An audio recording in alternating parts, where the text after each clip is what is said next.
네. 87페이지 광합성 관련 실험을 보겠습니다.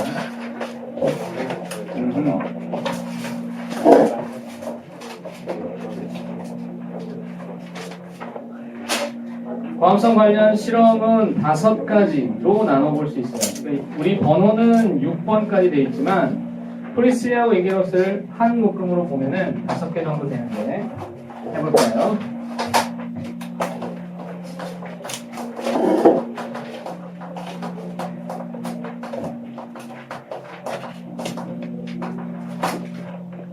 여기서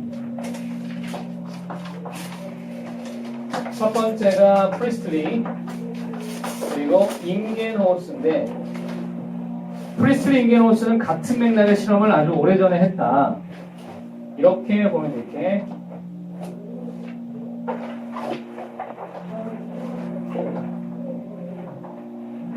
유리종에다가 식물을 가둬놓고 쥐를 가둬놓고 식물과 쥐를 같이 넣어놓고 식물과 쥐를 같이 넣어놓고 이렇게 했다.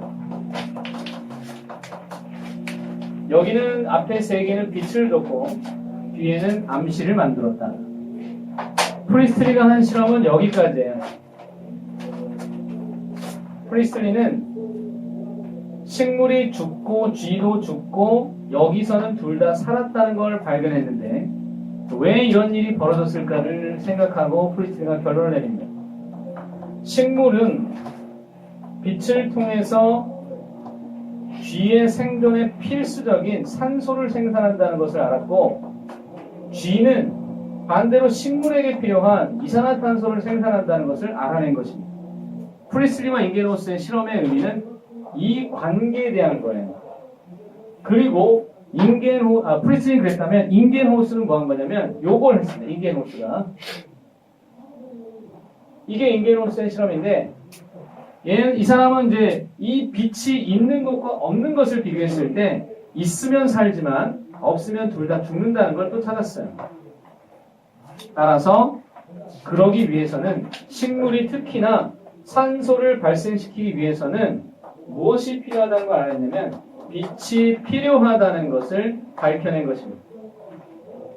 식물이 산소를 낼 때 빛이 필요하다는 것을 찾아낸 게 인겐호스예요. 그러면 이제 얘기가 어디로 가냐면 산소야 넌 어디서 나왔냐. 산소야 너 어디서부터 왔게 라고 한 게 루벤이. 근데 여러분 순서를 잘 보면 루벤의 실험은 1941년이고요. 그 밑에 힐이 38년이에요. 근데 스토리상 루벤을 먼저 둔 것입니다. 스토리상. 아까 김은희 작가 얘기했는데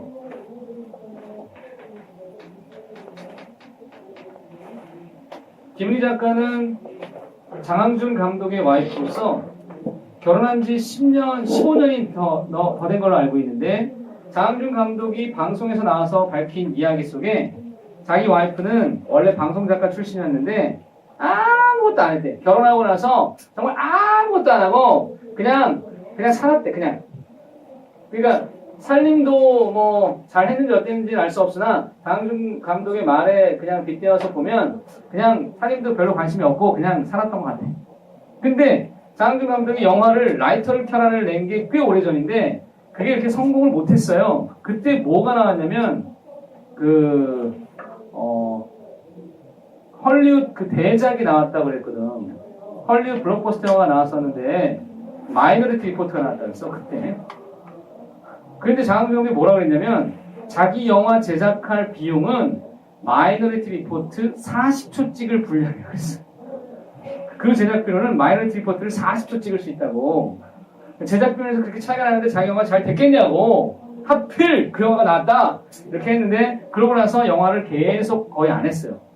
무슨 봄날의 청춘이가 그거 하나 찍고 그 다음 또 쉬었는데 그러는 동안 그들은 그 집은 경제적으로 심각한 위기에 처하게 됐음에도 불구하고 그 김은희 작가는 아무것도 안 했다고 했어요. 그냥 살림만 했다고. 애들 키우면서 살림만 했는데 딸이 하나 있는 걸로 아는데 그 딸도 아빠를 닮아서 굉장히 아주 그냥 뭐랄까 별로 구애받지 않고 그들의 가훈은 그 집의 가훈은 이렇게 표현했거든. 인생은 여름방학처럼. 인생을 여름방학처럼 살아라. 좋잖아. 그래서 그렇게 이제 마음 편하게 지내다가 김은희 작가가 뭘 도와줬다 그랬냐면 남편의 시나리오를 각색하는 작업을 도왔다 그랬어. 그러고 나서 15년 동안 아무것도 안 하는 건 아니었고 가끔 그랬대요. 오빠 나 수영이나 할까? 그럼 수영 막 시켜주고 오빠 나 뭐 할까? 그러면 그것도 시켜줘 보고 뭐 배우게 해보고 그러다가 다 중간에 다 때려쳤대요. 그러다가 문득 몇 년 전에 김은희 작가가 이제 장항준 감독이 시나리오를 도와주는 작업을 하던 중에 벌써 그랬다는 거야. 이게 되게 재밌는데? 각색이 재밌다고 그래서 나 글이나 써볼까? 했던 게 그게 드라마 대본이었는데 그게 이제 대박을 터뜨리기 시작한 거예요. 실제로 방영이 돼서 시청률이 빵빵 터지기 시작한 거죠. 그러다가 지금은 소위 이름 있는 작가, 드라마 작가 반열에 올랐는데 그게 이번에 시작하게 된 시그널이라는 드라마까지도 나오게 된 거죠. 물론 장항준 감독의 얘기로는 요즘에 자기 영화 안 찍어도 된다고 와이프가 왜냐면 여러분 드라마 작가 좀 이름을 얻게 되면요 유명세를 얻게 되면 한 편당 개런티가 웬만한 배우들보다 많아요. 유재석 씨가 한 편당 출연료를 1,000만 원 정도 잡잖아요. 김은희 작가 출연료는요 몇 배입니다. 그거에 편당 드라마 한 편이 보통 1시간 넘게 80분에서 90분 한다고 치면 많이 잡으면 4천에서 5천 정도 잡을 수 있어요. 이름 있는 작가는. 김수현 작가 같은 경우에는 그보다 더 돼요. 부르는 게 값이야. 근데 독특하지 않니? 15년 동안 아무것도 안 하다가 재밌겠는데? 그렇게 시작한 일이 김은희 작가의 최근의 시그널 작품을 보면 뭐가 느껴지냐면 구성이 정말 탄탄하다는 걸 느낍니다. 시나리오가 손색이 없다는 거. 그 각본이 이 정도면 야 진짜 훌륭하다고 느껴질 정도인데 그런 생각을 혹시나 놀면서 했을까요? 아닐걸요. 관심 갖고 그 일에 집중하는 순간 터져 나온 거지. 근데 여러분 봐봐요. 계속 전전긍긍하며 15년을 보내도 될까 말까 한 사람들이 있는 반면 별 부담 없이 살아도 될 건 되게 돼 있어. 근데 기왕이면 좋은 걸 찾을 때 방법이 하나 있어. 자기가 진짜로 잘하는 걸 찾을 때 방법은 여름방학처럼 사는 게 나아.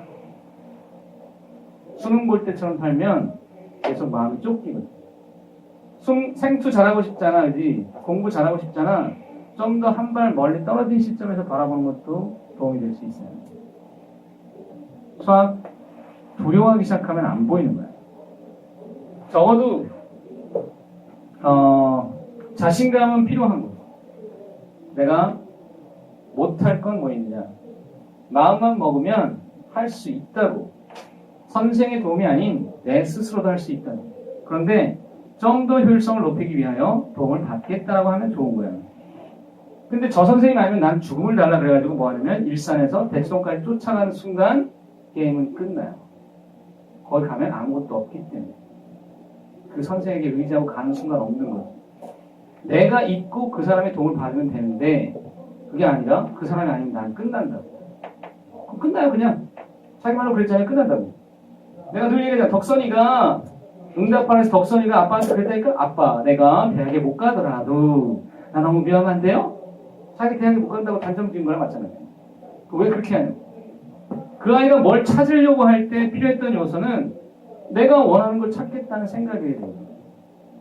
근데 그것보다 앞선 게 뭐냐면 난 잘 못하는데 나 공부 못하는데 나 못하는데 난 집합만 팠는데 그러니까 안 되는 거예요. 덕선이는 분명히 착한 아이였기 때문에 잘 산 거예요. 그 착하다는 건 순수한 면이 있다는 거고 그 순수함이 결국에 자기 길에 들어가서게 해준다는 건 불변의 진리와 같아요. 의심하지 말라고요. 여러분은 분명히 대학 가게 돼 있다니까? 난 그걸 안 되니까 언제 가느냐의 문제일 뿐이야. 적어도 정복이는 아닐 거야. 실수 따위는 없어 여기는. 왜냐면 요즘에 실수를 허용하지 않는 세상이야. 야, 너 미친 거야. 칠수가 뭐냐 이렇게 되지. 전부 대부분은 원년도에 오래 가거나 조금 못하면 내년이겠지만 괜찮아요.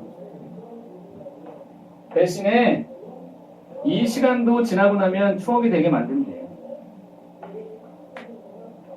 나는 어떠냐고 봤을 때 우리 때는 추억이 될 만한 거리가 없었어. 왜냐면 수학 선생이 애 주어 패지, 물리 선생이 뭐였냐면 물리 선생은 나는 물주 지칠 때인가? 그런데 물리 선생은 와가지고 책상을 팡팡 쳐요. 그리고 소리를 막 지릅니다. 선생님이 설명을 하다가 갑자기 멈추더니 소리를 막 지르는 거야. 그럼 우리는 영문을 몰라. 선생님 왜 저러시지? 우리는 막 이러고 있으면 선생님이 막 소리를 다 지르고 화를 내는데 나는 그때 그 선생님이 왜 그러는지 알았어. 문제를 풀다가 막힌 거야. 그래가지고 짜증이 나가지고 갑자기 우리한테 버락 소리를 질러요. 그 선생님 물리 정말 못하셨어요. 아니 진짜야. 내가 나 좋아했거든 물투를. 그 선생님 진짜 몰랐어. 내가 질문하러 가길 두려워했다고. 그 선생님 내가 오늘 싫어했어요. 질문하지 마 이 새끼야. 그냥 보내는 거 있잖아. 왜? 난 궁금해서 가는데 안 갔어. 그래서 선생님 부담스러워 하실까봐 안 갔어. 소리를 막 질러대지. 그때 우리는 야간 자습 10시까지 막 붙어서 하지. 게다가 머리가 3cm 이내 짧게 교복 입고 3cm. 가뜩이나 그 애들 막 불쌍한 그 시절에 얼굴 머리 빡빡 깎고 이래봐라.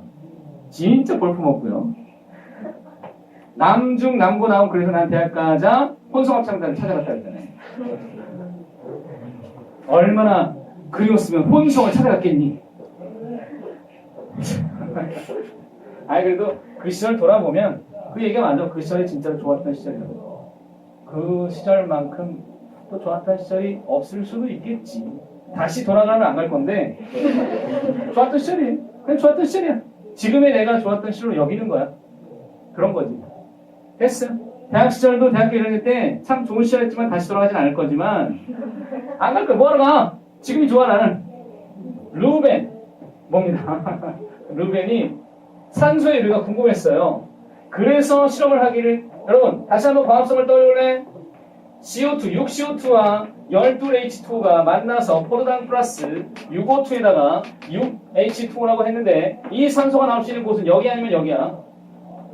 두 개 중에 누군지 궁금해하니까 방사성 동위원소를 가지고 실험을 했지. 그래서 어떻게 했냐면은 클로렐라를 썼죠. 클로렐라 주제가가 있어요. 클로렐라는 녹조류 원생생물이고요. 엽록소 AB와 셀룰로스를 가져서 육상식물의 조상으로 여겨진대요 라는.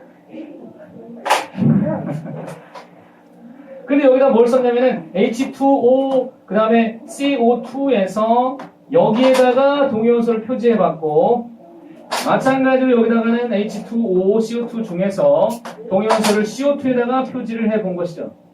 그랬을 때 나타나는 산소는 여기 산소, 여기 산소가 둘 다 발생되는데 당연히 B층 줬을 겁니다. B층 주대 4개 동위원소가 나왔고 여기는 안 나왔어요. 그럼 결론이 끝났네. 산소의 유래는 물이다. 이걸 찾은 루벤의 업적은 이것 딸랑했다고 이렇게 이렇게 대충 이걸 크게 한 게 아니고 조금 더 들어간 거죠. 보십시오. 물이 산소가 그냥 될 수 있겠니? 그럼 무엇이 돼야 되는지 느낌이 오지 않니? 느낌이 와요. 이번에 O2 플러스 EH 플러스 이전자 다 돼야 되는데 이 역과정을 우리가 봤잖아요. 산소에다가 수소에다가 이거 만나서 물 되는 과정을 우리가 봤기 때문에 이렇게 되는 과정을 생각할 수 있다. 그 루벤은 여기까지 이제 얘기를 했고 그때 빛이 여기 들어갈 것이다라는 걸 짐작한 사람이기 때문에 그 공로를 인정하여 노벨상을 준 것은 아니고, 엽록체에 보면 이 공간을 루벤이라고 불러주었습니다. 당신 이름 따줄게.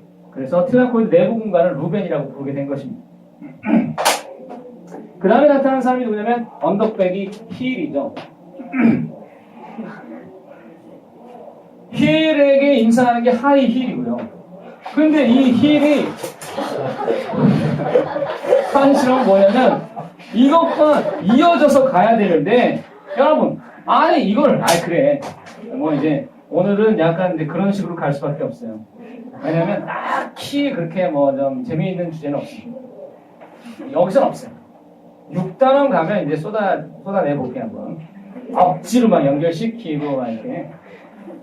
아니 지금 옛날 얘기야. 1938년 얘기다 이거.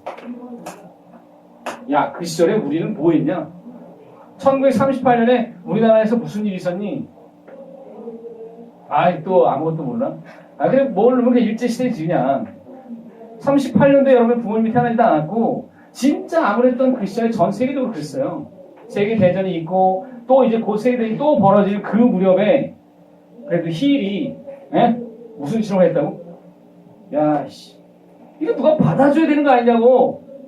받아줘야 되는 거 아니냐고. 바로 그 생각인 거죠. 아까 내가 반복하다 그랬지만 제주공항에 눈에 갇혀서 10,000명 가까운 사람들이 수천 명이 거기서 막 계속 발목 껴서 공항에서 막 종이 깔아놓고 거기서 눕고 막 이랬을 때 사람들이 갈 데가 없어서 근처 숙소라도 가야 되는데 숙소가 꽉 찼고 숙소를 가기 위해서 택시를 타야 되는데 택시비가 10만 원이었다는 거야.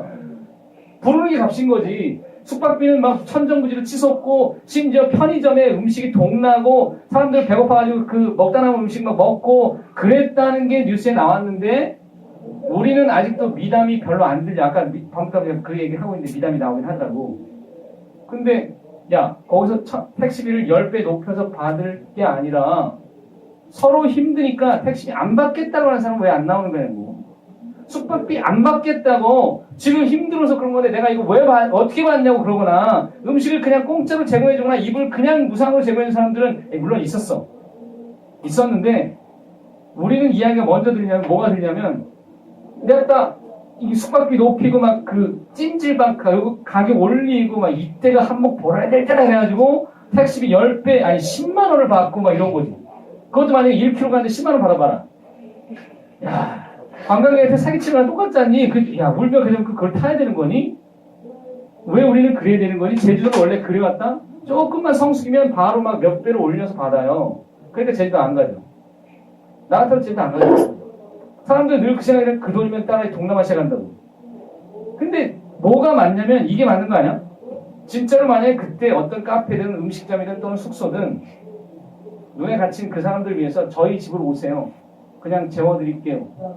그냥 음식 드릴게요. 그냥 도와드릴게요. 했을 때 그게 만약에 카페였다면 힘드시죠? 몇 시간이든 하여튼 견뎌봅시다라고 했을 때 그 사람한테 당장의 손해지만 나중에 그 사람의 환대와 그 마음을 잊지 못해서 몇 번이고 찾아가지 않을까? 아니 평생에 거기에 되지 않을까? 근데 딱 한 번만에 하고 숙소가 만약에 10배로 가격을 받으면 그 숙소는 다시는 안 가겠죠. 그때 피치 못해 갔지만 욕을 하며 나올 거 아닙니까? 적을 만드는 거죠. 친구를 만들고 영원한 기억을 만들어주면 될 텐데 그렇지가 않았던 거야. 제주도는 딱 그 수준이었던 거죠.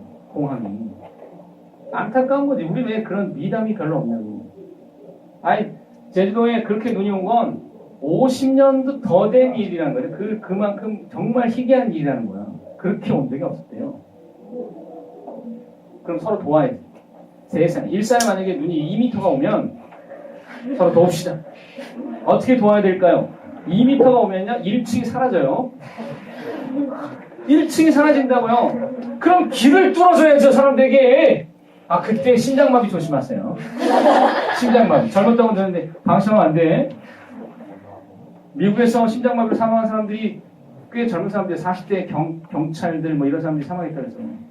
물론 내가 볼 때 약간 좀 비만이 있거나 좀 증상이 좀 있었던 사람들이 생각이 되지만 어쨌든 뉴욕시장이 그걸 금하게 할 정도였다면 심각한 지경이었다는 거지. 추울 때 함부로 나가서 그렇게 하면 안 되는데 그래서 울릉도 옛날에 어떻게 했냐면 집집마다 이렇게 눈이 많이 올 걸 예상했을 때는 밧줄을 뭐 연결하고 그 전설 같은 얘기인데 이렇게 서로 집 연결하고 그걸 이렇게 돌렸다는 얘기가 있어요.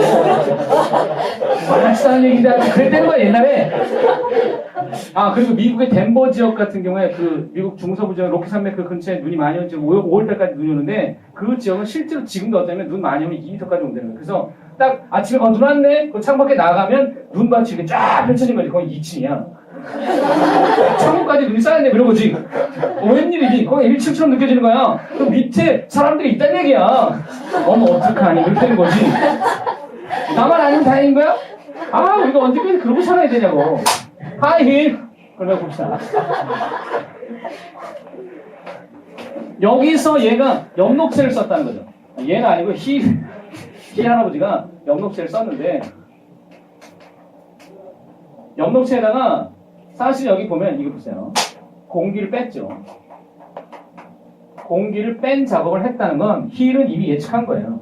뭘 예측했냐면 산소의 공급원이 물일 것이라는 걸 미리 예측한 것입니다. 그런 거 할까요? 그러면 이 엽록체에다가 빛은 줬는데요. 빛을 주자 무슨 일이 벌어졌는가 하는데 예측한 것이 있었기 때문에 이걸 한 건데 뭘 예측했냐면 바로 이겁니다. 아까 그러시죠. 얘 생기는 것에만 주목할 게 아니라 이게 나왔다면 받아줘야 될 거 아닙니까? 누군가가 받아줄 거를 예상한 힐이 쓰데스네. 옥살산철 넣어보자 이렇게 옥살산철인데 여기는 뭐라 써있냐면 쓰리라고 써있잖아요. 읽을 때는 옥살산 제3철이라고 읽어요. 그 다음에 여기다가 이제 어떻게 되냐면 이게 엽록체 그대로 있고 플러스 옥살산 제2철로 바뀌는데 이게 무슨 뜻이냐면 철의 이온이 3가 양이온이라는 뜻이에요. 이렇게. 그럼 여기는 뭐야? 철의 이온이 2가 양이온이라는 얘기고 이때 요렇게 가한 것은 전자를 받은 것이죠. 그러니까 산화의 환원이야? 환원 데스네. 환원이 나타난다. 철이 환원되었다라는 것을 밝히면서 결론은 뭐냐면 빛 받아서 여기서 뭐가 발생됐냐면 산소가 발생됐음을 확인했어요. 산소가 발생됐음을 확인했고 그 과정에서 즉 물이 광분해되는 것을 예상했고요. 물이 광분해되는 것을 예상했고 그때의 환원 과정이 일어난다. 광합성에서 빛 받는 과정에서는 반드시 환원이 나타난다는 것을 힐이 말했습니다. 그러니까 환원 과정이 있는데 그러면 실제 물질은 뭐냐? 이것은 환원이 잘 되는 철을 집어넣었을 때 얘가 먼저 환원된 것 뿐이고 실제로 엽록체 속에서 일어나는 물질은 이게 바로 나드푸였다는 것을 나중에 따로 밝혀낸 것입니다. 그럼 얘가 뭐가 된 거냐면 이미 알죠? 나드푸. 다시 한번 얘기했는데 나드푸 또한 NADPH 플러스 H 플러스입니다. 또는 옛날에 이걸 어떻게 썼냐면 NADPH2라고 썼었어요. 또는 그냥 이렇게 써도 되고요. 그놈이야. 이름이 저놈이야. 이만한 압박이야. 네. 그러면 이러한 힐의 실험을 통하여 환원되는구나. 그럼 이런 게 생길 거구나. 여기에 관심을 갖기 시작한 것이죠. 사람들이. 그러고 나서 다음 단계로 이어가겠죠. 왜? 봐라. 그럼 얘를 어느 정도 찾았다고 했네. 짜라가 되는 것을 찾았다면 나머지에 관심을 나머지에 관심을 갖기 시작했던 거예요.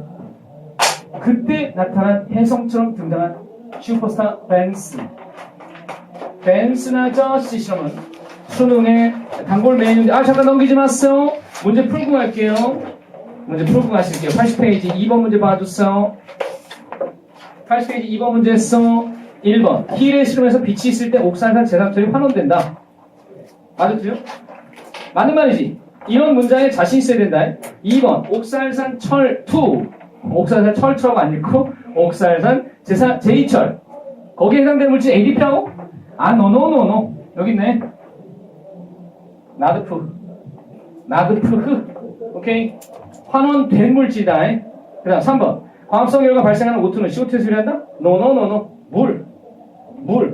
물이 광분해 된다고 표현하는 거. 광분해 빛에 의해서 분해된다. 벤슨이 나타납니다. 여러분 이거는 통째로 기억하기. 잘 나오니까 그냥 통째로 기억하기. 이걸 기억하기. 이거 짜라람 빰 삥삥 빠라람 A, B, C, D, E, F. 그런데 뭘 기억해내면 이 조건을 기억하셔야 돼. 조건이 여기 어둡게, 어두울 때는 별이 보이는 거야. 이렇게. ABC가 있고, D, F. 이거 여기 어둡, 밝음, 그리고 CO2. 됐어? 뭐가 어려워? 이거 기억하는 게. CO2는 있고 없고, 빛은 없고. 말로 하다 보면 이런 거지. 이걸 다 그린 다음에 여기다가 짠 반짝, 그 다음에 짠 주안나, 이렇게 된 것이 뭐냐라고 물었을 때 광합성 양이야. 광합성 양을 어떻게 측정할 수 있지? 광합성 양은 두 가지 방식이 있어. 하나는 포도당 생성량이 있고, 또 하나는 산소량이 있지. 산소도 발생하잖아. 물을 재는 건 좀 무리가 있고, 이렇게 포도당을 재거나 오추량으로 재는데, 여러분 이 중에 3, 이것은 산소량일까요? 아니면 포도당 생성량일까요? 산소는 아니지. 왜? 빛 받으면 산소가 나와. 빛을 받았을 때 산소가 나오는 거야. 그럼 여기서도 산소가 나왔어요. 빛 받으면 무조건 산소 나오는 거야. 봐봐. 빛 받으면 공기가 없어도, 물이 없어도, CO2가 없어도 산소는 나오는 거야. 물이 분해되면서 나오는 거기 때문에. 그러니까 이거는 아니문이다. 예입니다. 광합성량은 포도당량이다. 됐지? 그런데 여러분 이 실험을 보세요. 뭐가 보이? 이게 왜 나왔지? 이게 궁금했던 거야. 벤슨은 이 실험을, 여러분 설마니 벤슨이 그냥 자다 일어나가지고 아무 생각 없이 막, 야 이거 어떻게 해보자, 이렇게 해보자, 그냥 막 해보자, 진짜로 막 하다가 찾아냈겠어 이걸? 그게 아니라 뭔가 머릿속에 생각이 떠오는 거지. 그래서 보니까 얘를 비교하고 있었던 거야. A와 C를 비교해보세요. 차이가 있습니까? 조건상의 차이가 있습니까? A 따로 C 따로만 보면은 아무 차이가 없어요. 근데 무슨 차이가 보이냐면 C 앞에 B가 있다는 것이에요. C 앞에는 B가 선행되고 있다는 것. 즉 빛이 있는 밝은 반응 단계가 있다는 것을 찾아낸 것이죠. 그리고 여기가 안 반응 단계니까 그래서 결과가 달랐던 거예요. 벤슨의 업적 중에 하나는 바로 결과가 명반응은, 즉 B와 같은 명반응은 또는 여기 F는 이게 다 있는 거기 때문에 비교는 안 되겠지만 A와 C를 비교하는 과정에서 이 명반응이 이 앞에 있는 C가 왜 얘를 생산했는지가 나타났다. 그래서 명반응은 암반응에 선행된다는 것을 밝힌 것입니다. 명반응은 빛을 받아들여서 물을 광분해가지고 에너지를 저장하는 단계고요. 그리고 암반응은 포도당을 생성하는 거라고 볼 수 있어요. 그럼 우리가 다시 한번 간략하게 정리하자면 이것은 물을 광분해하고 그 광분해한 것을 어디다 저장하냐면 ATP나 NADPH에 저장한다는 것을 알 수 있고, 빛을 받아들인다는 거죠. 이 뜻이 광분해는 빛을 받아들인 것입니다. 암반응은 뭐냐면 그것을 통하여 CO2로부터 포도당을 합성하는 것이다. 물론 6개겠지만 그때 이 에너지를 이용한다는 것입니다. ATP를 여기다가 쓰는 거예요. 나비프라. 그게 선행되지 않으면, 빛을 이용하는 반응이 선행되지 않으면 얘는 일어날 수가 없는 거예요. 이걸 이용하니까요. 벤슨의 업적은 바로 이걸 밝혀낸 거야. 명반응이 암반응이 선행된다. I thank you, 벤슨. 그러자 혜성처럼 등장한 미첼이 있습니다. 미첼. 여러분, 괄호 번호가 틀린 것은 앞에서 우리가 뿌잉뿌잉을 한 개로 봤기 때문에요. 미첼. 이 사람은 무엇에 관심이 가기 시작했냐면 NADPH를 보였던 힐과는 달리 ATP는 그럼 어떻게 생기는 것이냐, 도대체 ATP는 어떻게 생기는 것이냐 관심을 가졌던 미첼이 이렇게 실험을 합니다. 엽록체를 준비를 한 다음에, 여러분 이거 엽록체예요. 느낌이 와요? 얘는 뭐예요? 시나코이드. 여기는 스트로마, 외막, 내막. 그것을 그림에서처럼 pH 4짜리 용액에다가 담궈놔요. pH 4와 8 중에 누가 수소이온이 많은지는 알죠? 요게 pH 4래요. 그럼 이 안은 pH 8이야. 이 상태에서는 별다른 액션이 나타나지 않는데 ATP가 생성되지 않습니다. 시간이 지나면 어떤 일이 벌어지냐면 엽록체가 수소이온에 쩔어요. 쩔어. 이렇게 됩니다. 즉 안에까지 pH 4가 됩니다. 무슨 일이 있었죠? 수소이온이 확산을 통해 엽록체 내부로 들어간 것입니다. 수소이온이 확산을 통해서 안으로 들어가다 보니까 여기에 많아졌습니다. 그리고 나서 얘를 어떻게 했냐면 그것을 엽록체를 따다가 넣었어요. 어디다? pH 8짜리 용액에다가 pH 4짜리를 그랬을 때 드디어 ATP가 합성되기 시작했다. 이것은 지금 합성이 되었다는 뜻인데 미첼은 사실 소위 화학상투선을 밝혀낸 사람이기 때문에 화학상투선이라는 게 뭐냐면은 이거예요. 수소이온의 농도차는 ATP 합성의 원동력이다.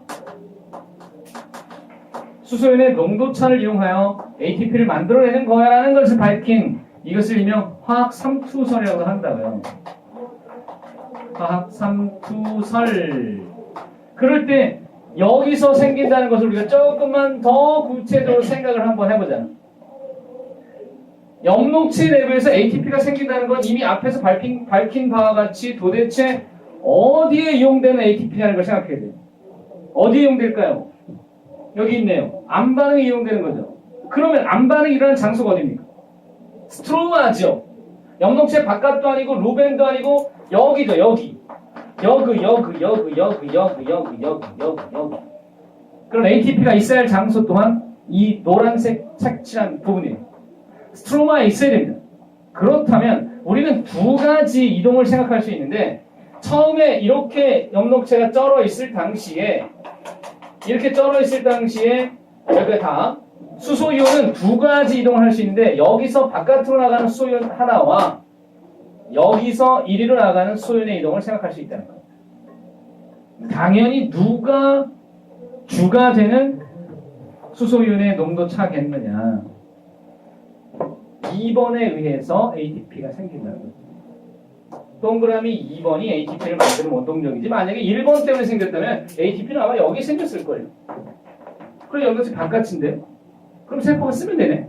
그렇지? 그거 좋은 방법인데. 엽록체 보고 ATP 만들어 그러면 굳이 뭐하러 포도당을 만들고 그걸 분해해가지고 미토콘드리아 수고롭게 만들 필요가 없는데 얘가 알아서 하게 되면 우와 그럼 짱인데요? 짱이니? 그럼 모든 생명체가 엽록체를 가져야 된다는 얘기야. 그럼 사람 보고 엽록체가잖아. 그럼 야 뭘 움직여? 가만히 있어. 빈만 있으면 돼. 그거지. 엽록체가 있는 것은 식물에서 또는 이 엽록체를 가진 어떤 그 광합성 생명체에서 필요했던 건데 그 원리는 이게 아닌 여기서 만드는 ATP를 가지고 포도당을 합성해서 생태계에 나눠준다는 거예요. 미첼이 밝힌 화학상투선은 상당히 큰 의미가 있는데 여기서 질문 들어가요. 만약에 여러분 미토콘드리아에서 이 상태를 만들어야 한다면 여기 어디야요? 막간 공간. 막간 공간의 pH를 낮출 수 있는 방법이 뭐지? 그거를 이와 같은 방식으로 제안해봐. 즉 이렇게 만들어서 여기가 pH가 4가 되려면 처음에 멀쩡한 그러니까 pH를 이렇게 만들기 위해서 여기는 8인데 이 조건을 만들려면 인공적으로 만들려면 자, 첫 번째 용액을 어디에 pH 얼마짜리 넣었다가 두 번째 pH 어디다 넣으면 되겠냐는 거예요. 자, 정답은 둘 중에 하나야. 이거는 48이죠. 48이죠. 얘는요. 48이야, 84야? 둘 중에 하나야. 아니면 이거지. 아, 다른 것도 있어. 그, 조합을 하는 게 좋으니까.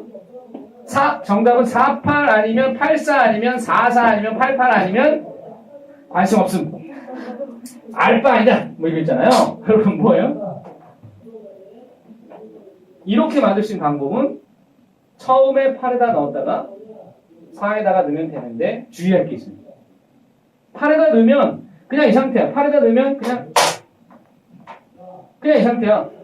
근데 4에다 넣는 순간 그냥 푹 담가놓으면 푹 담가져요. 어머나 어쩔. 그래가지고 다시 8에다 넣으면 어떻게 되잖아요? 그러면은 어쩔 이렇게 됩니다. 거꾸로 되죠. 왜? 여기가 먼저 빠져나가니까. 따라서 넣었어. 푹 담궈. 전체가 8이 되게 해. 그 다음에 살짝 담궈. 살짝. 그랬다고 또 미토콘드리아 때 이렇게 너 바로 아니 조금 넣다가 시간이 여기 있는 애들만 좀 적셔질 정도가 됐을 때 빼야지. 그건 어떻게 합니까? 그거는 그냥 감각이야. 그런 거는 운에 맡겨야 돼. 실험하다 보면 운이 따르는 거야. 운이 안 따르면 결과가 안 나와요. 허시 체이스 얘기했잖아요. 그 할아버지 할머니들한테 만약에 운이 작용하지 않았으면 둘은 이름을 절대로 역사에 남길 수가 없어요. 여러분 이들의 실험도 다 비슷해요. 벤슨도 정말 운이 따른 거죠.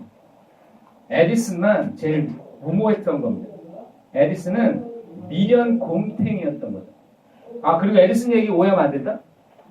천재는 99%의 노력과 1%의 영감으로 된다고. 그 얘기를 많은 학생들이 어떻게 이해하냐면 역시 노력이 중요한 거구나. 에디슨 절대로 그렇게 얘기한 게 아니에요.